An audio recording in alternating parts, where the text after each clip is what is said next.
Hello and welcome. I'm Nitin Gokhale and I'm privileged to be in the world's largest forging facility, that is Bharat Forge of the Kalyani Group. And I'm again honored to be joined by Baba Kalyani, Chairman and Managing Director of the Kalyani Group or the Bharat Forge. So thank you very much for giving us this opportunity to look at your plant. We know that this is a world-class company. It's a global company. I think one of the first MNCs in India. And I want to start with asking you, what is your spread of the business as far as the global footprints are concerned? See, we normally have been operating largely in the automotive space, component space. So we are a big supplier of automotive components, largely critical components, what is called as the 5 Cs. Okay.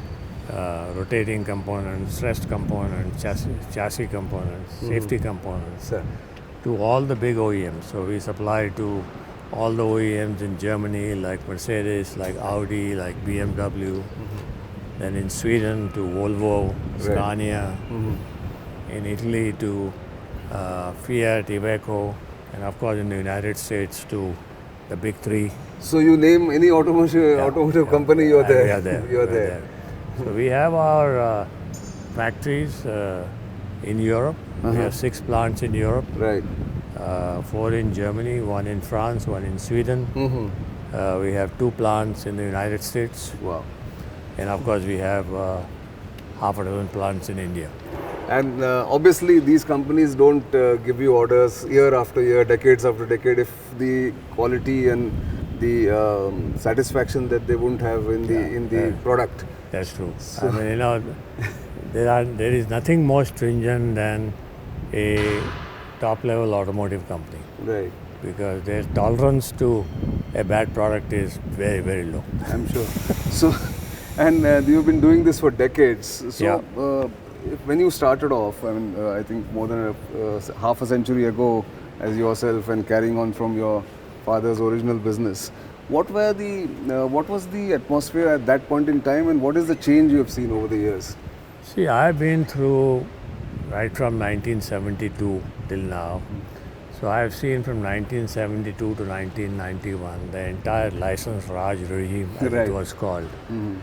And it was extremely difficult to do anything technological, anything innovative, because even if you wanted to import a CNC machine from somewhere, you had to go and sit in Delhi, make an application, convince somebody in DGTD, as it was called in those days, and that someone would not understand ABC of what you're talking about, but he had the authority to say yes or no whether you can import a machine or not. True. So I think from those days to post-liberalization under Narasimha Rao's government, with Mr. Manmohan Singh as his finance minister, I think things changed very dramatically. Right. That is when after that liberalization, we decided that as a company, if we want to grow, we need to be global. And we started our global thrust in the early 90s, more like 93, 94 after liberalization. We invested a lot of capital in modern equipment because it became very easy to import equipment and do things. There were no import licenses required. You just had to place an order. If you had money, you could do that. So things became very easy. What earlier used to take 5 years, now you could do it in 1 year. Okay. So the kind of time that facilitation collapsed. was important. Yeah, exactly. And that prompted us to say we must now become a global company supplying components to the global OEMs. And we started with that. We wanted to be amongst the top 5 companies in our field. But very soon we found that we were very successful. We were getting a lot of orders, a lot of business. And by the end of the decade of the 90s, early 2000, we were virtually number 1 in this game. Oh, wow. Therefore, the largest forging company, it's a reputation. And then we decided that why not have a physical presence in other geographies? Right. Because that will then allow us to keep track with all the modern technologies that the OEMs are working with. Right. So we decided to have plants in Germany. Germany is the most technologically advanced market in this field. Of course, then in Sweden. Sweden is also very technologically advanced. And then, of course, the United States, the biggest market in the world. Okay. Do you have some presence in Japan also? No, we used to have a presence in China. Oh, and what happened there? We were there for 9 years. A lot of hard work. Right. But honestly, it really wasn't Worth your time? Yeah, worth our time. So we sold the business back to the Chinese. And what were the problems, if I may ask? You know, we had a majority control in that plant. Right. And the other, we had 52% and 48% was owned by a government-owned plant. Right. And in China, it's very customary those days that the chairman of the company is the trade union leader. Oh, okay. And this was previous decade or? This was in the 90s, from 90s. 2000, in the early 2000s. 2000s, okay. From 2005 to 2006 to 2015. I see. Okay. So 9 years you were there, but you had that. So the chairman would be a trade union leader. Yeah, but he didn't interfere much. But right. you know, the problem was it was difficult. Decision making was difficult. I'm sure. Getting information was difficult. It wasn't easy. Right. So you wound up from there. But your experience in Europe has been excellent. It was very, very good in the beginning. Till I think the COVID hit. Oh, okay. I think post-COVID things have been quite rough in Europe. In the sense of their economy going down Economy or wages going up? Economy going down, inflation going up, and people's willingness to work. Oh, that is declining there. Very, very badly declining. Oh, that's surprising because Germany, like you said, engineering skills and... it is still, I would say, it is still on the top of the engineering skill capability. Still makes the best products in the world, no doubt about it. Yeah. But things are getting difficult. I think Germany is also having a lot of challenges on the political scene, internally. Absolutely. Multiple parties, some of them extremely right-wing. Correct. And right-wing parties have a very different agenda. Sure. So, and it hampers decision making certainly. Yeah. So let me come back to India and bring you to the question that I have uppermost in my mind is that you have this flourishing business in automotive industry. You're number one in the world, everything. What prompted you to come into defense? We are in a defense manufacturing. We are in a defense shop, yes. So, it was purely a passion and a thought that kind of kindled in my mind that for so many years we've been importing so much of defense products and mainly in relation to guns.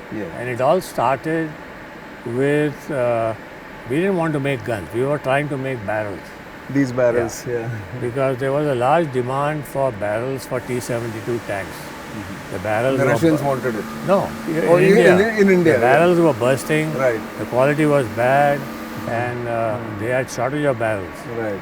So we wanted to make a barrel. Okay. So I tried for 4 or 5 years to make barrels. I made a few barrels, but it never got anywhere for some reason. Okay. They always found a way to scuttle it and get me out of this business. Right. And I got, it kind of really upset me, and some passionate spark inside me said, why the hell can't we make a gun?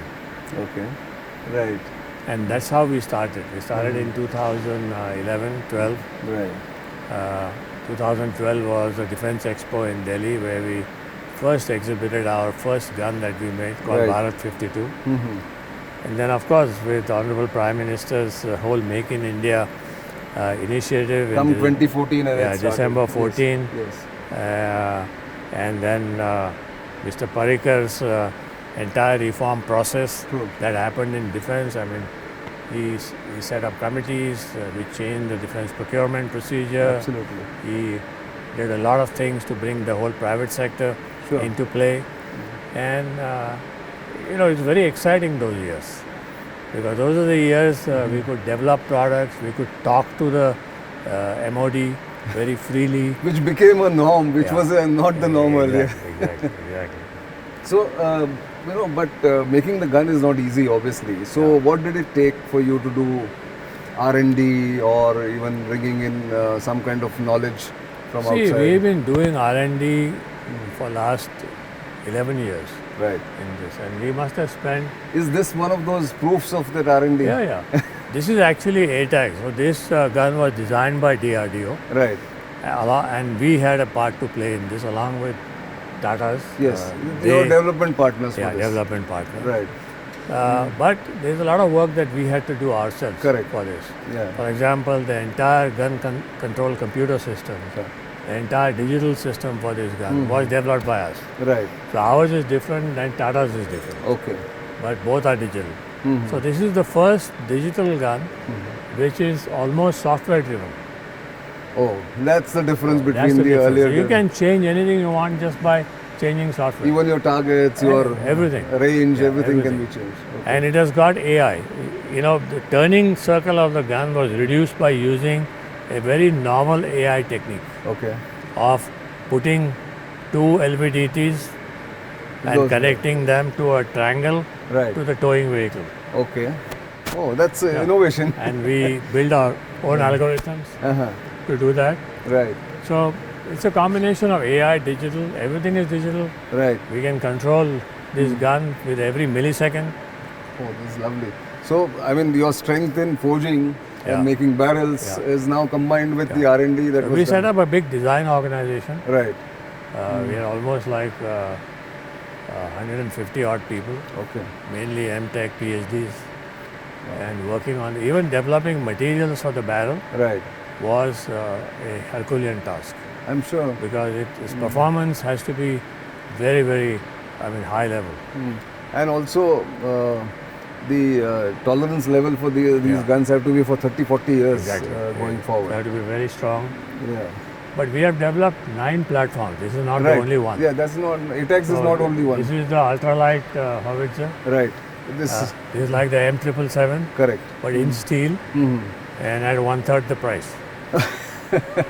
See, that is the advantage of making it in-house or making it in India. So And, this way we have multiple different platforms. Right.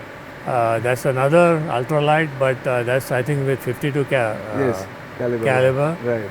Then of course we have our mounted gun systems. Which is, We have 39 caliber, which we are exporting now. Right. It's our own design, Correct. completely designed by us, Yes. including the truck. right. And we have a 45 caliber on that. Which is again another product which you've our done, own design. your own design. So, this whole myth or misconception that has been created that the private sector does not do R&D. Oh, we did massive R&D. I mean, isn't this the proof? We must have spent about 700-800 crores. In just doing the R&D. So, See, every gun you make, it costs you about 15-20 crores. right, And you make 3-4 of them just for trials. Right. And you're not selling it to anybody. correct. Nobody has bought it so far. So it's got, you're already 100 crores Correct. down. Exactly.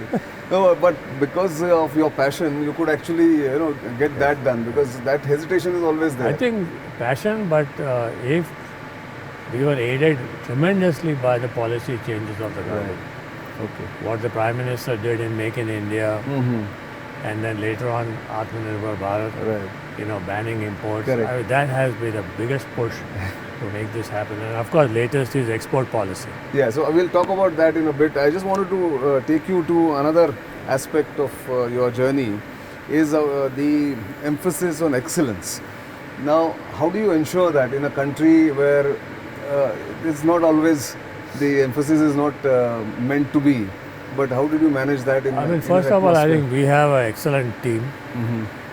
Most of the key members of our team were pulled out from our existing plants. Okay, So the guy who heads this artillery, right. he used to work in our forging division. Okay. And now he's the head Now of... he's the head of our artillery division. Okay. So, he knows as much as about designing guns. He's got a group that is able to do ballistics, Right. the gun control computer systems, the electronic systems, the diagnostic system. I mean, we can almost design any type of gun right now. We have all the knowledge that is required. So over these 7-8 years, you managed to Last do that. 12 Yes, years. 12 years, yeah. So he is the top, but there is a large group below him. I'm sure. Are those guys inside? Yes, yeah. I'll just hint him first. Maybe we can just walk. Yeah, we we'll can just walk there. Yeah, that's all. sure. Okay. So, the whole... And the other thing we do, Yeah. if you have noticed, Yeah. we use very modern technology for building guns. Everything is digital.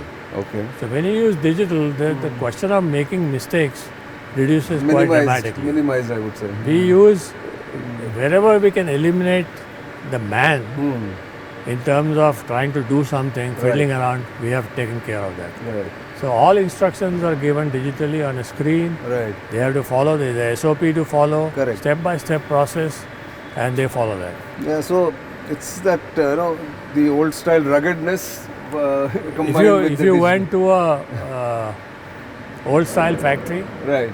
you would see an assembly line with about 500 people And the noise. and the noise. You will not see that here. Right. Actually, we are machining barrels there. Okay, those are, I see. That's the machining line for barrels. Right. This is the kind of machine barrels. Okay.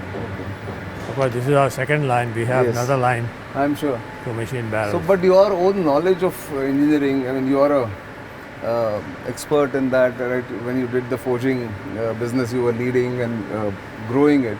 That also would have helped in the sense, otherwise, it's not easy to think about all this. This is about 7,000 components. This one? Guns. Right. Okay, guns. Yeah. And each component has to be designed, Yes. manufactured. Of course, we don't make all of it. We have Right. a lot of MSME partners. Correct.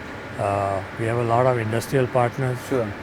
Like the engine of the gun is made by Cummins. Right. Yes, right Yeah. here. Yeah. Yeah. So, like that, the hydraulics is made by a company in Belgaum. Right. Belgaum is known as a capital of hydraulics in some exactly, senses. exactly. And they do a good job. Yeah. So, And we work with these companies on a long-term basis. We don't keep switching right. here and there. No, so the advantage of being in Pune and Maharashtra is also there, I suppose, Yeah, because of the grown, ecosystem. Oh, you got a So this large is team, big team. Artillery Engineering Yes. Center. This Okay. is part of it. So they do a lot of design engineering work, Right. and they're right next to the product. Right. So Exactly. that kind of helps. So it's sort of they can go to and fro when they exactly, want. exactly. That is how. But wonderful. I mean, so many people working on design, and there must be lots of learnings from the kind of trials that have happened. See, it's a complex process. Yes. We make a barrel. Right. The barrel has to, before we even make the gun, Yeah. the barrel has to go for proof testing. Okay. So the barrel has to go to Baraso, Oh, I see. and we have to fire it at P1 pressure. That means higher pressure than the actual pressure when it is going to be firing in actual, I see. let's say, Or war. the gun. I mean, in the field itself, Yeah. where the application is there. And all data has to be recorded. So it's Okay. kind of strain gauged, data recorded, Right. and every barrel goes through this process. Okay. That's And wonderful. then it comes back, gun is assembled, and then there is something called a factory acceptance test, FAT, Right. Okay. where every system of the gun is checked that it's working, Okay. everything is fine, and then the customer has to do his test, Right. and then it goes Yes. to CP-ITARC for firing again. Okay. And the whole gun goes. So the entire system then after integration would go there, I suppose, or after being made. And then we have to fire about 25, 30 rounds. Right. So these are the barrels also kept here. Yeah. But then, the Indian government or MOD is yet to get into the order mode or placing orders for ATAGs or otherwise.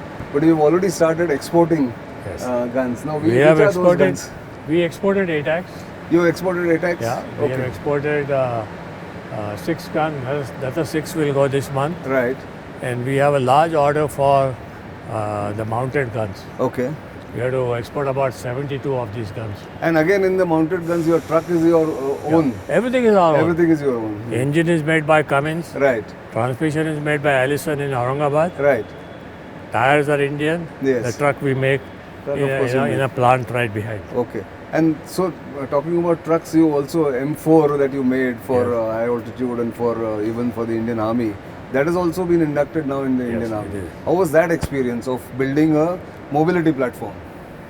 It was different, but learnt a lot. Mm-hmm. You know, the first vehicles, few vehicles we made, they were being used at Leh and Ladakh Right. at Which cold is- temperatures. Yeah.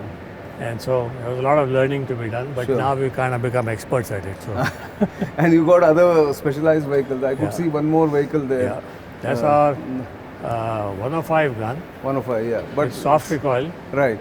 technology, which is a technology that we have, It's which It- reduces the weight of the gun from 3 tons to 900 kilograms. really. Yeah. Oh. Oh, that's. I mean, it's a drastic, complete change. So in- this is the vehicle is also made by us, Okay. and this vehicle is airdroppable. Matter of fact, next month it is going to I think the Agra paras would use for this. airdropping this vehicle. Right. And it's got a range of 17 kilometers.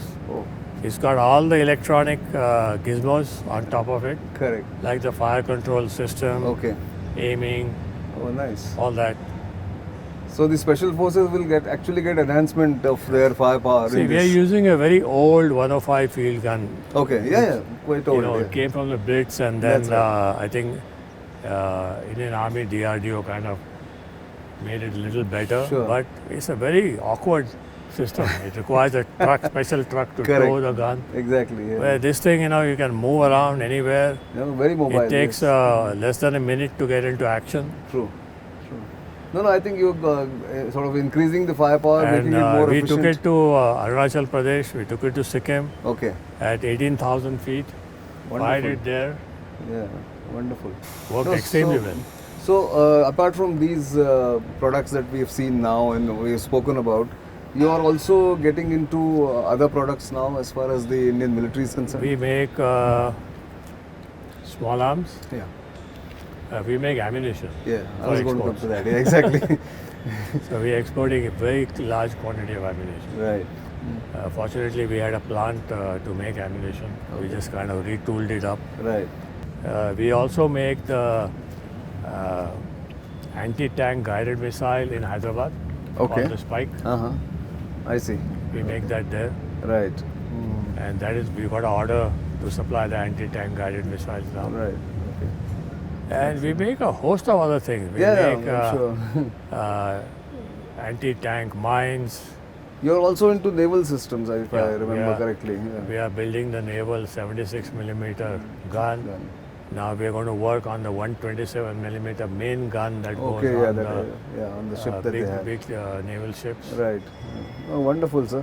I need to take a break, but don't go away. I'm going to be with Mr. Kalyani in their center, AI-based or AI-aided research and AI-enabled Development center. Development center. Engineering Development Engineering Center. Development Center, which is some distance away, because that's the future. And he is actually also passionate about how Indian military should get more digitized rather than analogous.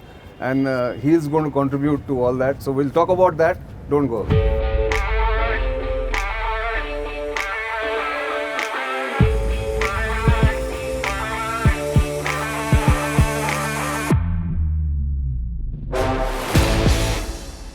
So we are also going to do design engineering using digital and AI technologies. And we are going to get about 4 to 6 startups here in AI in specific domains where we Right. are interested in. Okay. And we're going to give them space free of cost and wonderful. ability to use whatever we have here in terms of tools. So again, trying to be ahead of the curve. That's your specialty, I think. And as I see it, so let's enter and So see we have a lot what of exactly. informal space. We have formal spaces. Right. and we have informal spaces. Yes. We have individual spaces. So some guy wants to do work, in a Inside. quiet. Right. He can go in that cubicle, put his laptop, Okay. and do things. And so And these are the these are screens that can show you. This is showing the IoT. Yes. Basically, digital twins of our existing plant. That's our that's your big existing press. plant. Yes. It's showing the operation of the big press. This Right. is our plant in Germany. Mm-hmm. It's live, by the way. Okay. There's a plant in the US. This is live. Oh, It's showing filter box one is having a problem. that's right. Filter box 2 is working okay. He'll show you whether the robots are working okay. Right. Okay. So it's real time. It's all real time. Monitoring here, Yeah. and then I can see something here informal that you mentioned. So why is it this designed for what? This is actually when we get our customers or we get our own engineers or management people, Right. they want to see something happening or a little training Right. on this, we can make that happen. Oh, wonderful. And so there's a multi-use of this Yeah. facility and also the screens and the facility. And you also have some lab you were mentioning. Yeah. So we will go to, we have our AI, VR, AR lab Okay. where the actual design happens. So all the engineers working on a CAD system, Right. a CAE system, all the data of CAD CAE gets automatically entered. It's all here. Okay. Is it here? Okay. Right. You need to wear one of those glasses. Yeah. Okay. Oops. Sorry. These are M4. Yes, sir. So obviously you show it to customers Yeah. and others here, and it can have 360. Yeah, and you can I mean, see the 3D. sections. Yeah. You can convert it into an exploded view. Right. You can get the bill of materials Oh, okay. from it. Right. You can make sure that there are no interferences anywhere. Mm-hmm. So the tolerances and fits are all okay. Right. Oh, So you there can you get are. a section of it. Correct. Mm. You Absolutely. can even, if you use those that stick, you can Yeah. even get a feeling what happens when you sit inside it. Okay. So it's like the skeleton is being Yeah, shown of the exactly.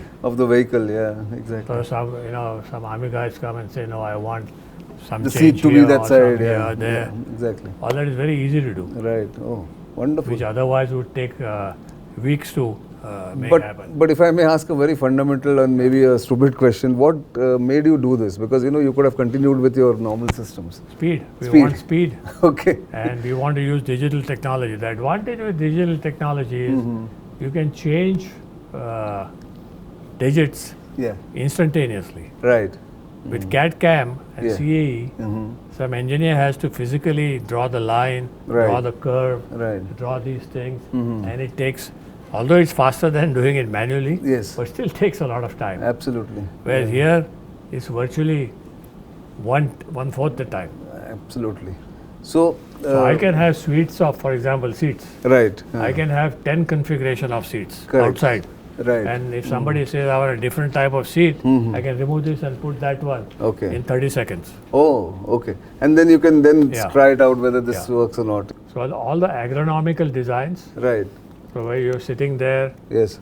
are you able to touch the buttons? Ah. Are you able to touch the screen? Right. Right. All that touch and feel is possible. Oh, so using this. gives you the real time experience and exactly. practical experience. Exactly. So you can first do the design. Yeah. Right. You can do the bill of materials. That means what are the separate components that go into making this, Absolutely. and then the finished product. You can get a touch and feel. Excellent. And you also mentioned that at some point, maybe 2-3 years down the line, there will be controls in your hand here where you will not require human intervention to run some plants abroad. Yeah. That outside when you show That's IoT. IoT. That's a simple technology now. Yes. 5 years ago, it was complex. Okay. And now this is the future. Yeah. That is by creating a digital twin. Right. Okay. So when you have a digital twin and you have access to the system there through the internet or through your IP system, Sure. then you can control any robot, machine, anything you want. Yeah. No, wonderful. So here you said that you are going to look at AI and get startups to come here. Yeah. So what are the areas you're going to get into? In any product, there will be some AI technologies that we will use. Right. Also, Okay. it's very good for training. Yeah, I'm sure. For the user, if he wants to, he can make a training module. Yeah, out of this, because if he wants his jawans or the operators to understand which lever works, what happens, it's wonderful. I think this is the future. And I remember you saying this in that conference on Saturday in the Southern Command, where you said that the Indian military should start thinking of converting from analogous to digital. because otherwise we'll be left behind, right? Yeah, it's absolutely. So the gun, of course, you mentioned that it's got all the digital. fully digital. Now, when you design the light tank, It's fully digital. you will also look at Fully fully digital. digital. So if I'm using, let's say, any maintenance activity, Right. and I can also, if I want to see whether there is a clearance at all possible or not, whether this tool is going to go, my hand will be easily reachable, I'll be able to do all of that. So it will give you immediate haptic feedback. Okay. Hey, you can't move your hand here because there is a obstruction in Or between. your head will collide if you are trying to. Right, It shows right. that. So that shows all of that. Yeah, so it gives you the forewarning and also the foresight into what you're doing. Yeah, wonderful. I think we have come a long way from all those handmade tools to this one, and so like this. So with your head movement, you can basically move from that side of the design to this side of the design Right. without actually moving anything. If you see, there are 4 cameras which are tracking his head actually. Ah, and there okay. are antennas on his goggle. Right, right, And it is right. practically tracking his head movement. Right. And the way he moves, Yes. entire things moves. Yeah, like they do in the aircraft, helmet-mounted Yeah. controls that they have in Simulation. Yes. something similar. Yeah, wonderful. So I must compliment you, sir, for looking at it in a Thank you. futuristic way, and because one would think in a world's largest forging company, all this would be alien. So I think you've done a great. Not very alien. Great, yeah. This is not clearly. It's not very alien, and it shows that you are keeping up not only with the times but being ahead of the curve.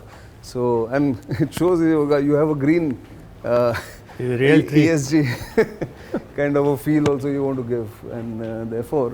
So I must thank you for your time and your Real pleasure, conversations, sir. Nitin. And Real I can pleasure. wish Bharat Forge and you only greater success going ahead. I think we have to thank all the guys at the MOD, the Honorable Raksha Mantri, the Defense Secretary, all the service chiefs. That's right. And they have given tremendous encouragement to us. It's wonderful, wonderful to know that. So I'm going to end here, and of course, don't go away. We are in this conversation for the series on the shop floor, and I couldn't have had a greater privilege than having Mr. Baba Kalyani on this program in this episode of On the Shop Floor. I'm Nitin Gokhale.